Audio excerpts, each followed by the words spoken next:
वस्सलातु वस्सलामु अला रसूलिल करीम व अला आलिहि व अस्हाबिहि अजमईन।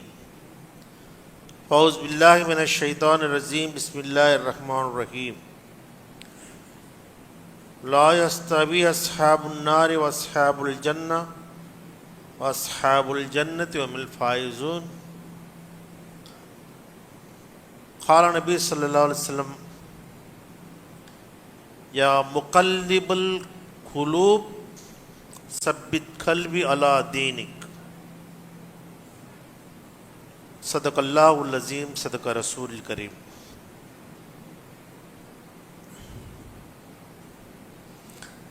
సర్వలోక సృష్టికి కర్త, పరమ కరుణామయుడు, అపార కృపాశీలుడు అనేటువంటి అల్లాహ్ పేరుతో ప్రారంభిస్తున్నాను.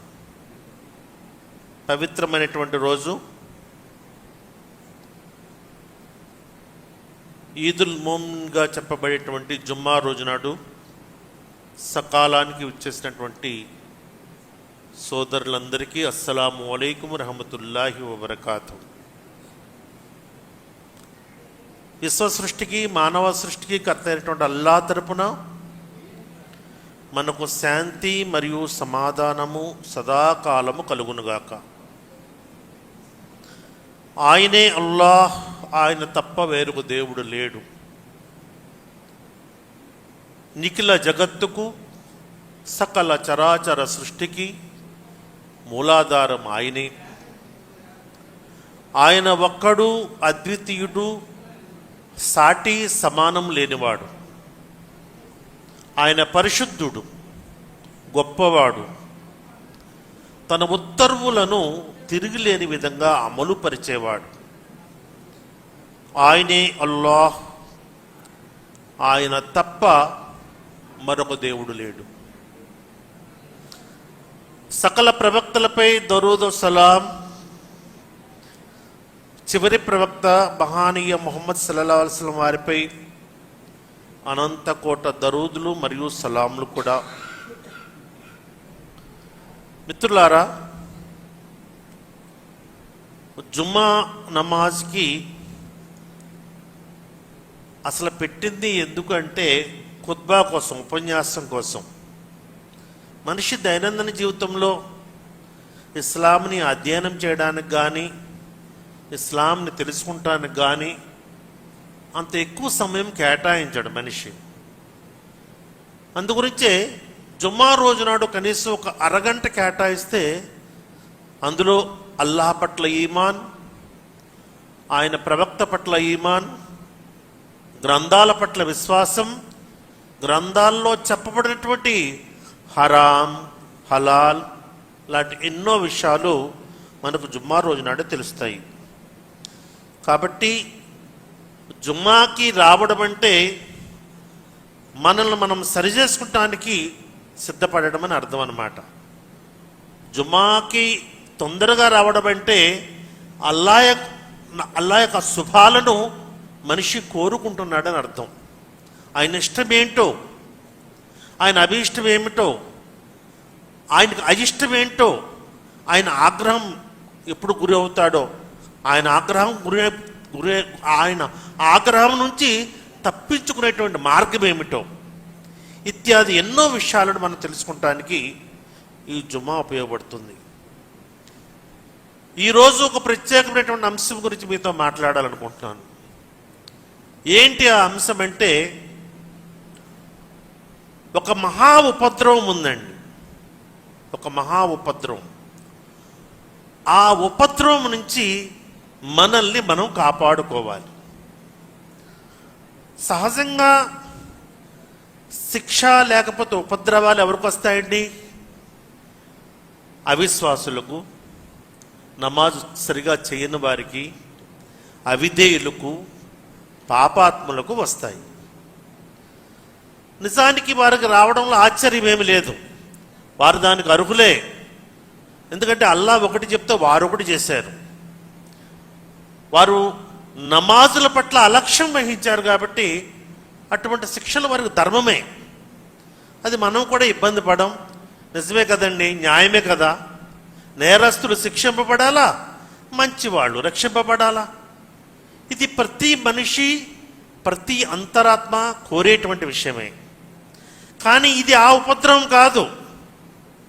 ఒక వ్యక్తి నమాజీ అయ్యుండి కూడా, ఒక వ్యక్తి పర్ఫెక్ట్ ఈమాన్ అయ్యుండి కూడా, ఒక వ్యక్తి సకాలానికి అల్లా యొక్క విధులు నిర్వర్తిస్తున్నప్పటికీ, దైవ విధేయతలో జీవిస్తున్నప్పటికీ, చెడుకు దూరంగా ఉంటున్నప్పటికీ, మంచే చేస్తూ ఉన్నప్పటికీ అతన్ని కూడా ఉపద్రవం చుట్టుముట్టేస్తుంది. ఎంత పెద్ద ప్రమాదం అండి! ఏమండి, జుమ్మా అంటే మేము నమాజ్కి వచ్చేసాం, అల్హమ్దుల్లా, అల్లా యొక్క శుభాలు మాకు కావాలి. అలాంటిది సకాలానికి జుమ్మాకి వచ్చినా, నమాజ్ సకాలానికి చేసినా అటువంటి వారిపై కూడా ఉపద్రవం ఉందంటే అది ఎంత పెద్ద ఉపద్రవం ఉండాలి? కాబట్టి ఆ ఉపద్రవం గురించే ఈరోజు మనం తెలుసుకోబోతున్నాం. అంతిమ దయ గ్రంథం సూరే అన్ఫాల్లో 8వ సూర 25వ వాక్యంలో, ఏ ఉపద్రవం అయితే మీలోని దుర్మార్గులకు మాత్రమే కాకుండా సాధారణ సమాజంలో ఉన్న వారందరినీ కబళిస్తుందో దాని బారి నుంచి మిమ్మల్ని మీరు రక్షించుకోండి. ఇంకా అల్లాహ్ చాలా కఠినంగా శిక్షిస్తాడనే సంగతిని కూడా తెలుసుకోండి. ఇక్కడ సూర్య అన్ఫాల్ 8:25లో అల్లాహ్ ఏం చెప్తున్నాడంటే, ఈ ఉపద్రవము ఏదైతే ఉందో అది కేవలం దుర్మార్గులు శిక్షించేదే కాదు, దుర్మార్గులతో పాటు మంచి వాళ్ళని కూడా తుడిచిపెట్టేస్తుందండి. నమాజీలతో పాటు బేనమాజీలతో పాటు నమాజీలు కూడా లేపేస్తుంది. పాపాత్ములతో పాటు పుణ్యాత్ములు కూడా శిక్షిస్తుంది. అంత పెద్ద ఉపద్రవం అండి ఈ ఉపద్రవం. కాబట్టి దాని బారి నుండి మిమ్మల్ని మీరు రక్షించుకోండి అని చెప్పారు రసూలుల్లాహి సల్లల్లాహు అలైహి వసల్లం. అయితే ఆ ఉపద్రవం అనే విషయాన్ని మనం పరిశీలించినప్పుడు, మరి సమాజంలో ఒకవైపు చెడు పెరుగుతూ ఉంటే, సమాజంలో ఒకవైపు చెడు పెరుగుతూ ఉంటే మనలాంటి వాళ్ళు కొంతమంది ఆ చెడులో పడకుండా జాగ్రత్తగా ఉంటాం, మంచిదే. కానీ ఆ చెడు చూస్తూ కూడా, జరుగుతున్న చెడు, చేస్తున్న చెడు చూస్తూ కూడా ఒకవేళ మనం మౌనంగా ఉంటే ఆ మౌనానికి ఫలితమే దేవుడు ఈ ఉపద్రవాన్ని సృష్టించాడు. ఒక వ్యక్తి తప్పు చేశాడు, ఆడు తప్పు చేశాడు, దేవుడు ఆడిని శిక్షిస్తాడు. నాకెందుకంటే నిన్ను శిక్షిస్తాడు. తప్పు చేసేవాడి చెయ్యి పట్టుకోకపోతే, తప్పు చేసిన వాడికి శిక్షలాగా ఉంది, కానీ నీవు ఆపలేదు కదా, అందు గురించి నీకు కూడా ఆ శిక్ష ముంచుకు వచ్చింది అనేటువంటి విషయం ఇక్కడ అర్థమవుతుంది. ప్రవక్త సల్లల్లాహు అలైహి వసల్లం ఒక హదీస్లో చెప్పారు. అదేంటంటే, మీలో ఎవరైనా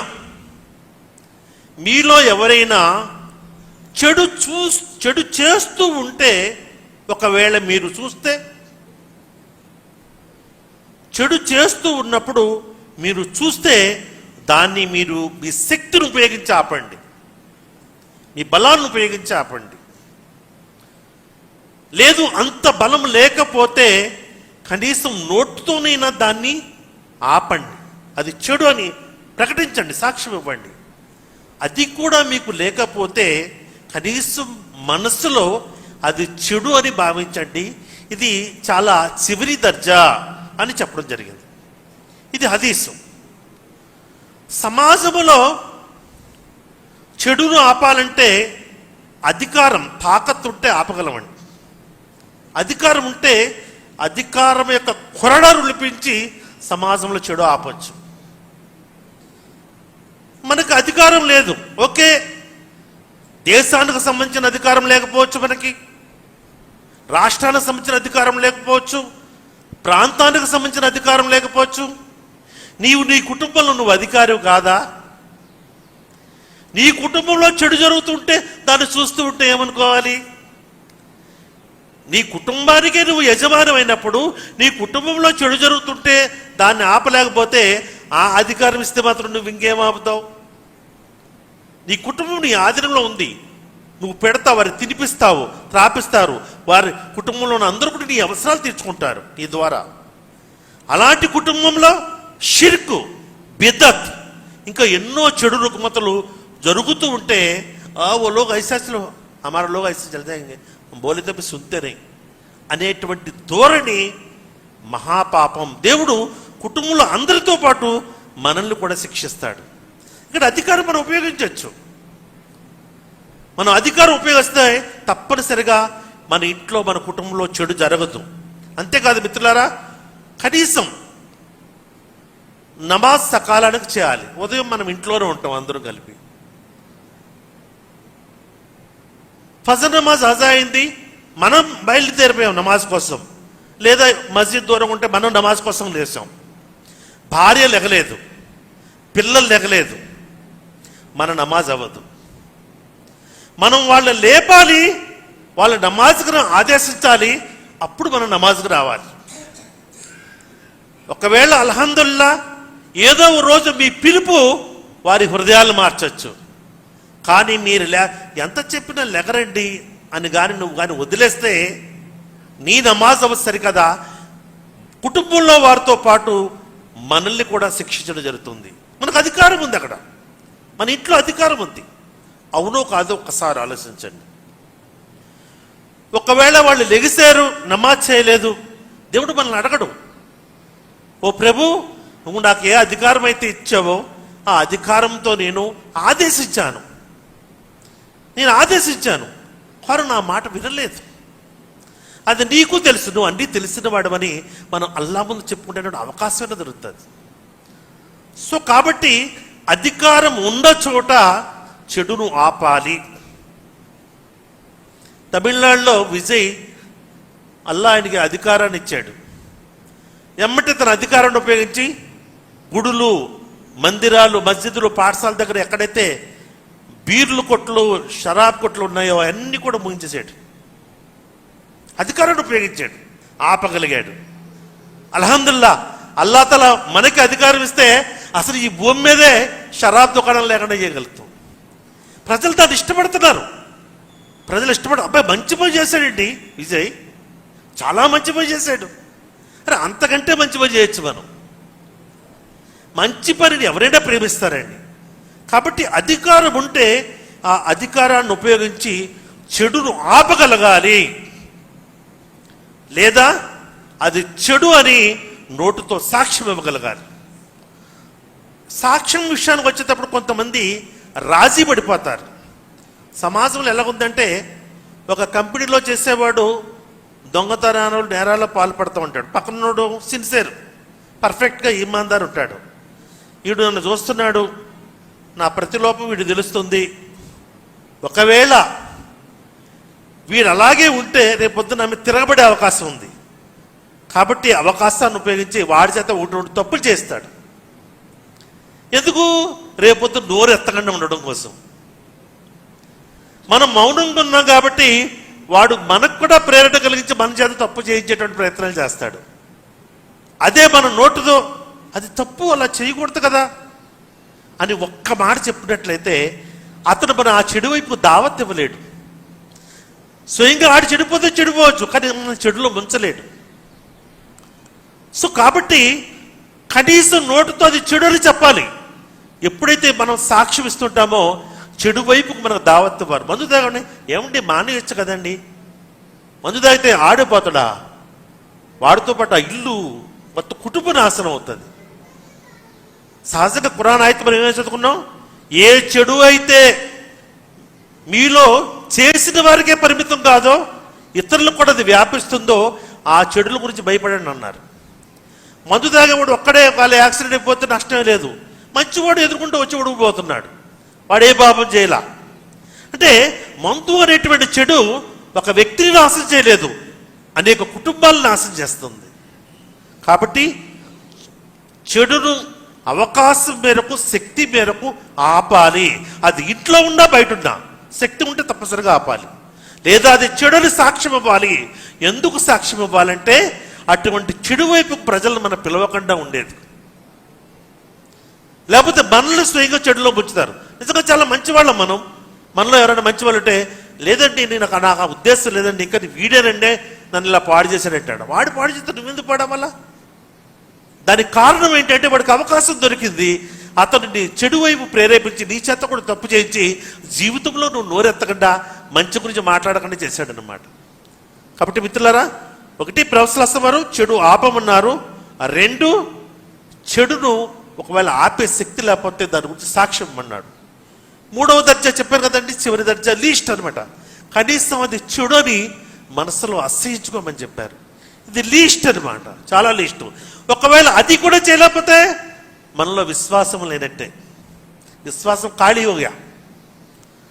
సో ఈ హదీస్ని బట్టి మనకు అర్థమైంది ఏంటంటే, చెడు అనేది ఎంత పెద్ద ఉపద్రవం అంటే దాని గురించి ఏమాత్రం మనం అలక్ష్యంలో ఉన్నా మంచి వాళ్ళము, నమాజీలము, దైవభక్తి గలవారని మనం కూడా ఆ ఉపద్రవంలో ఇరుక్కునేటువంటి అవకాశం ఉంది అనేటువంటి విషయం మనకు అర్థమవుతుంది. కారుణ్యమూర్తి మహాప్రవక్తలు అసలు వారు చక్కని ఉదాహరణతో కూడా చెప్పారు, చాలా చక్కని ఉదాహరణ. అదేంటంటే, ఒక ఓడ ప్రయాణిస్తోంది, ఆ ఓడలో 2 అంతస్తులు ఉన్నాయి. పై అంతస్తులో ఉన్నవారు, కింద అంతస్తులో ఉన్నవారు కూడా ఒకే ఓడలో ప్రయాణించేటప్పుడు క్రింది అంతస్తులో ఉన్నవారు తమ అవసరం కోసం నీళ్ల కోసం పై అంతస్తుకు వెళ్ళేవారు.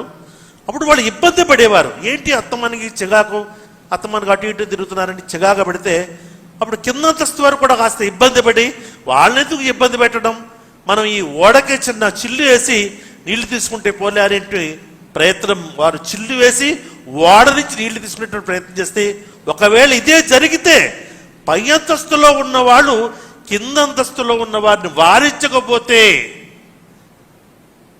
ఆ పని నుంచి వారించకపోతే పై అంతస్తు వాళ్ళు కింద అంతస్తు వాళ్ళు మునిగిపోరా? ఖచ్చితంగా మునిగిపోతారు. వాళ్ళు తవ్వుకున్నారులే మనకెందుకని పై అంతస్తు వాళ్ళు ఉంటే వాళ్లే కాదు వీళ్ళు కూడా మునిగిపోతారు. ఈ స్టోరీలో మనకు అర్థమైంది ఏంటి? ఒకటి, వాడ అనేది ఈ ప్రపంచంతో మనం సాదృశ్యంగా చూసుకోవాలి. వాడలో పై అంతస్తు కిందస్తులో ఎలాగైతే ఉన్నారో సమాజంలో మంచి వాళ్ళు చెడ్డ వాళ్ళు కూడా ఉంటారు. సమాజంలో ఒకరి మీద ఒకరు డిపెండ్ అయి ఉంటారు. మనందరూ కూడా ఒకరి మీద ఒకరు డిపెండ్ అయి ఉన్నాం. ఇండివిజువల్ లైఫ్ లేదు, అందరితో సంబంధాలు కలిగి ఉండాలి, ఒకరి మీద ఒకరు డిపెండ్ అయి ఉంటాం. అవసరాలు కూడా కొంతమంది దగ్గర పుష్టిగా ఉండొచ్చు, కొంతమంది దగ్గర లేని స్థితిలో ఉండొచ్చు. అవసరం ఉన్నవాళ్ళు అవసరం లేని వారి మీద డిపెండ్ అవుతారు. నీళ్లు ఉన్నవాళ్ళు నీళ్లు లేని వాళ్ళ మీద డిపెండ్ అయ్యి అక్కడికి వెళ్ళి నీళ్లు తెచ్చుకుంటున్నారు. అక్కడ అసహించుకున్నా, ఇబ్బంది పడినా ఎంత పెద్ద ఉపద్రవం వచ్చిందో చూడండి. ఈ రోజున ప్రపంచంలో ప్రతి మానవుడు కూడా దీని అవసరం, ఈమాన్ అవసరం, ఆధ్యాత్మికత అవసరమే. ప్రతి మనిషి కూడా, అతను హిందూ అయినా, ముస్లిం అయినా, క్రైస్తవుడైనా, ఎవరైనా సరే ఆధ్యాత్మిక చింతన ఉంది. కానీ నిజమైన ఆధ్యాత్మికత అల్లా ఏకై, దేవుడు ఒక్కడే. ఇవి విశ్వ సృష్టికి, మానవ సృష్టికి కర్త, యజమాని, స్వామి, ఆయన తప్ప వేరొక దేవుడు లేడు.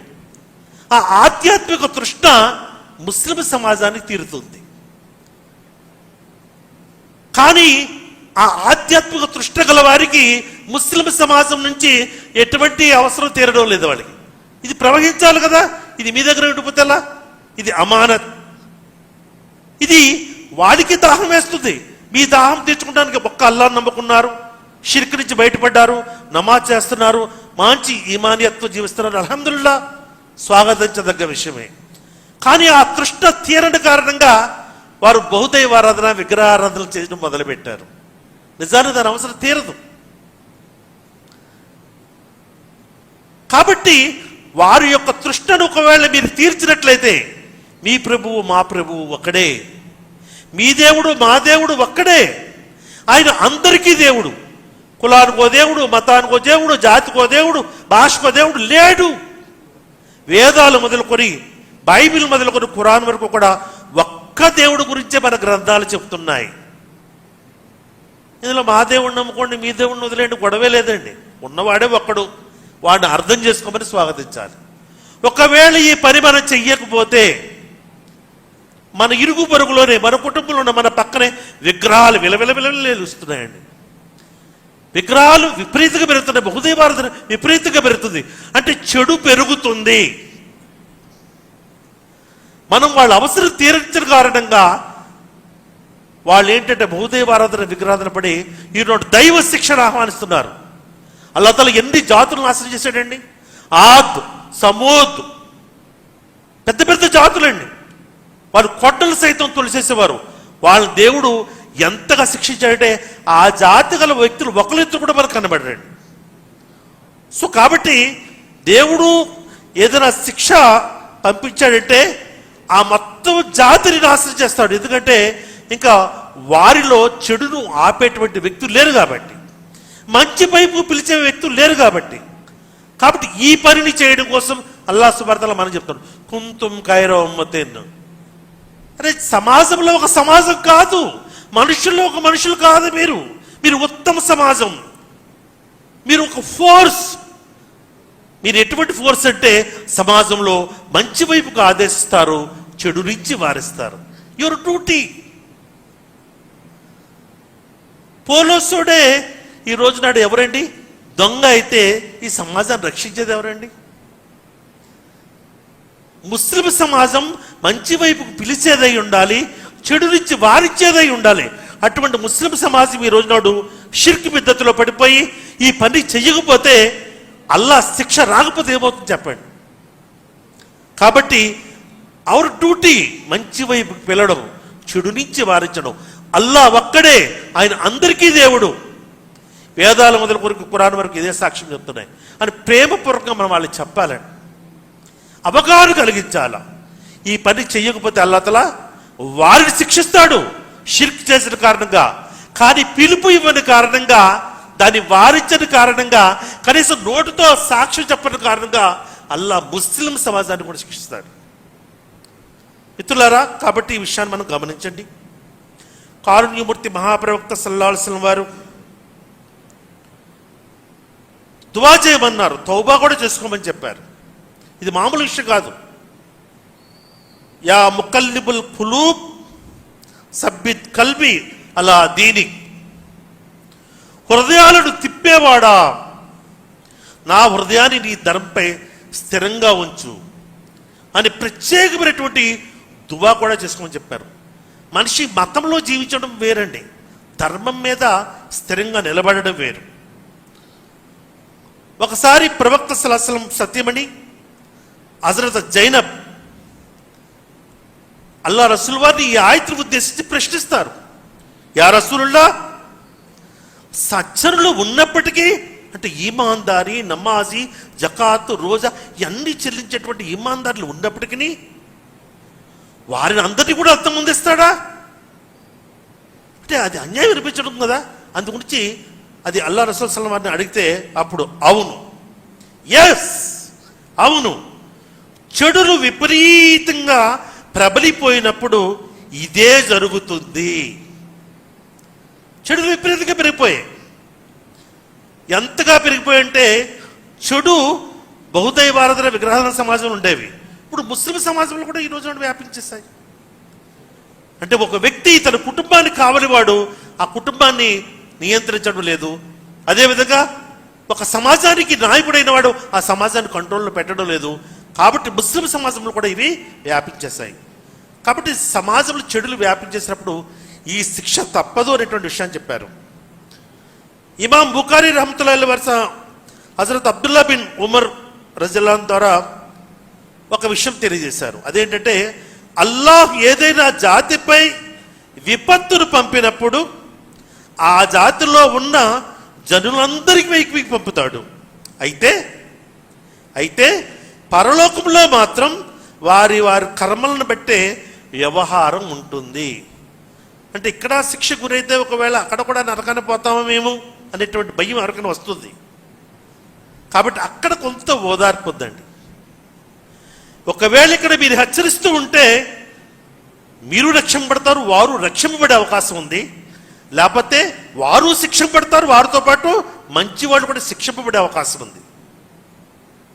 అయితే ఒకవేళ ఈ జీవితం ఇక్కడ అర్థమైపోతే పరలోకంలో కూడా దీని శిక్ష ఉంటుందంటే లేదు. పరలోకంలో మీరు చేసుకున్న కర్మలకు తప్పనిసరిగా ఫలితం లభిస్తుంది అనేటువంటి విషయాన్ని చెప్పడం జరిగింది. ఒకవేళ ఆ ఛాన్స్ కూడా లేకపోతే శిక్ష ఇక్కడి నుంచి ప్రారంభమై పరలోకంగా ఉంటుంది. కాబట్టి మిత్రులారా, చెడు చెడే, చెడు చెడే, చెడు ఎప్పుడు కూడా మంచి కాలేదు. మనం చెడును శ్రేష్టమైన మంచితో తొలగించమని ప్రవక్త సల్లల్లాహు అలైహి వారు చెప్పడం జరిగింది. ఖురాన్లో కూడా చాలా స్పష్టంగా ఉంది. దాని రిజల్ట్ కూడా చెబుతూ అప్పుడు మీ ఆగర్భ శత్రువులు సైతం మీ ప్రాణమిత్రులు అయిపోవడం మీరు చూస్తారన్నారు. ఫార్ములా, దాని అవుట్పుట్, దాని రిజల్ట్ కూడా చెప్తున్నారు. ప్రయోగం చేసి చూడండి, మీరు ప్రయోగం చేసి చూడండి. చెడును శ్రేష్టమైన మంచితో తొలగించండి, మీ శత్రువులు ఎలా మీ ప్రాణమిత్రులు అవుతారో చూడండి. ప్రాక్టికల్గా మా అనుభవం ఎంతోమందిని చూసాం. ఈ మధ్యనే మరి ఢిల్లీలో జరిగినటువంటి సంఘటనలు మీకు తెలుసు. అక్కడ విద్యార్థులు ఉద్యమం చేస్తున్నారు. పాపం ఎక్కడెక్కడి నుంచో వచ్చారు, వాళ్ళు ఉద్యమం చేస్తున్నారు. వాళ్ళ తినడానికి సరైన తిండి లేదు, తాగడానికి మంచీలు కూడా లేవు. అటువంటి టైంలో అల్లాహ్ కోయి బందా నేక్ కామ్ అచ్చే కామ్ అక్కడ ఉండి పాపం వాళ్ళందరికీ భోజనం మంచిలు ఏర్పడేస్తుంటే అతనికి టెర్రరిస్ట్ అని పేరు పెట్టారు. మంచి పనులన్నీ కూడా టెర్రరిస్టులా కనబడతాయి నేరస్తులకి, పాపాత్ములకి. ఏ మంచి పని కూడా మంచిది కాదు. అందుకనే మనసు చెడిపోతే మంచి పని చెడ్డగాను, చెడ్డ పని మంచిగాను కనబడుతుంది. సరే, ఆయన మీద ఎంక్వైరీ చేశారు. వాళ్ళ బంధువులు ఎక్కడున్నారో, తల్లిదండ్రులు ఎక్కడున్నారో ఎంక్వైరీ, వాళ్ళని రకరకాలుగా హింసించారు. ఒక ముస్లిం ఎంత పెద్ద సాక్ష్యం చూడండి. ఒకవేళ వాళ్ళకి భోజనం పెట్టడం, మంచిలు తాపించడం ఒకవేళ తప్పు అయితే, పాపం అయితే అది రోజు చేస్తానని చెప్పాడు. అల్లాహు అక్బర్. మిత్రులారా, నేను ఎందుకు చెప్తున్నానంటే ఈ విషయం, మంచి పనిని మనం ప్రోత్సాహపరచాలి, మనం చేస్తూ ఉండాలి. పెద్ద పెద్ద చేయకపోయినా కనీసం మన పరిధి ఏదో ఒకటి ఉంటుంది. మన ఇంటి పరిధిలోనూ, మన వాడ పరిధిలోనూ దాన్ని ఎప్పుడు కూడా మనం చేస్తూ ఉండాలి. అప్పుడే సమాజంలో ఉన్నటువంటి చెడులు మనం దూరం చేయగలుగుతాం. అదేవిధంగా సమాజంలో చెట్టు ఉపద్రవాల నుంచి మనల్ని మనం రక్షించుకోగలుగుతాం. ఆ తర్వాత సమాజాన్ని కూడా రక్షించగలుగుతాం. ఒకవేళ ఈ పని చేయకపోతే అల్లాహ్ తఆలా దర్దనాక్ సజాబ్ గురించి, శిక్ష గురించి హెచ్చరిస్తున్నాడు. మానవులు రాళ్ళు ఎందరూ కాగల అగ్నికి భయపడండి, అది సత్య తిరస్కారుల కోసం తయారు చేయబడింది. శిక్ష చాలా ప్రాణాంతకమైందండి. మనం దాన్ని విడిచిపెడదాం, అది మనల్ని విడిచిపెట్టదు, అంత ప్రాణాంతకమైనది. కాబట్టి అటువంటి శిక్ష నుంచి మిమ్మల్ని మీరు రక్షించుకోండి అనేటువంటి విషయం కారుణ్యమూర్తి మహాప్రవక్త సల్లల్లాహు అలైహి వారు చెప్పడం జరిగింది. ఇవి కొన్ని విషయాలు మీ ముందు నేను పెట్టాను. దీన్ని సంక్షిప్తంగా చెప్పాలంటే, మరి మనం పాపము చూసి మౌనంగా ఉండకూడదు. మొదటి పాయింట్, పాపం చూస్తే మౌనంగా ఉండకూడదు, దాన్ని ఆపాల. అది ఇంట్లోనైనా, బంధువులైనా, బయటైనా మన శక్తి ఉంటే ఆపాలా, లేకపోతే కనీసం దాని గురించి చెడు అని మన సాక్ష్యం ఇవ్వాలా, కనీసం మనసులో అది చెడు అని భావించాలి. ఇది మొదటి విషయం. రెండో విషయం, మంచి పని మనం చెయ్యగలిగినంత దాన్ని ప్రోత్సహించాలి, చెయ్యాలి. మంచి పని ఏంటి తెలుసండి, మన దగ్గర పని చేసేవాళ్ళు, మన ఇరుగుపరు, మన స్నేహితులు, వాళ్ళతో తౌహీద్ గురించి మాట్లాడటమే మంచి పని అండి. అంతకు మించిన మంచి పనే లేదండి. మంచి పనిలో టాప్ అదే. కాబట్టి ప్రేమగా ముచ్చటించండి. మనమంతా ఒక్కటి కాదా, మన దేవుడు ఒక్కడు కాదా అనేటువంటి విషయం వాళ్ళతో ప్రేమగా ప్రశ్నించి మాట్లాడండి. దేవుడు అక్కడే ఇది చెయ్యొద్దు అని చెప్పకల్లా, హృదయాలు గాయపడే విధంగా, హృదయాలు నొచ్చుకునే విధంగా మనం ఎవరితోనూ మాట్లాడద్దు. హృదయాలు జయించే విధంగా మాట్లాడతాం. కారుణ్యమూర్తి మహాప్రవక్త నుంచి ఆయన హృదయ విజేత చెప్పడం జరిగింది. శత్రువులు కూడా ఆయన ప్రాణమిత్రులయ్యారు. కాబట్టి హృదయాలు జయించే విధంగా మంచి మాట మాట్లాడుతూ ఉందామండి. The second one. తర్వాత మన వివేకంతో, మనకిచ్చిన సత్యధనంతో, జ్ఞానంతో మనం చెడును వారించడానికి మన సాయశక్తుల ప్రయత్నం చేద్దాం. తర్వాత చివరిగా, సమాజంలో ఉన్నాం కాబట్టి సమాజంలో మంచివాళ్ళు, చెడ్డవాళ్ళు ఉంటారు. మనం చెడు గురించి వారిస్తూనే మనం ప్రత్యేకంగా దువా చేస్తాం. ఓ హృదయాలను మార్చేవో దేవుడా, ఓ అల్లా, నా హృదయాన్ని మార్చు, నా హృదయాలను స్థిరపరచు ధర్మం మీదని మనం ప్రార్థన చేస్తూ దువా చేస్తూ ఉందాం. కరుణామయ దేవుడు సత్యధర్మాన్ని సరిగా అర్థం చేసుకుని దాని ప్రకారంగా జీవించే భాగ్యం మీకు, నాకు, మన అందరికీ దయచేయాలని అల్లాహ్ని వేడుకుంటున్నాను. రబ్బనా తకబ్బల్ మిన్నా ఇన్నకా అంత సమీఉల్ అలీం వ తుబ్ అలైనా ఇన్నకా అంత తవ్వాబుర్ రహీం బిరహ్మతిక యా అర్హమర్ రహీమీన్. అల్హమ్దులిల్లాహి రబ్బిల్ ఆలమీన్.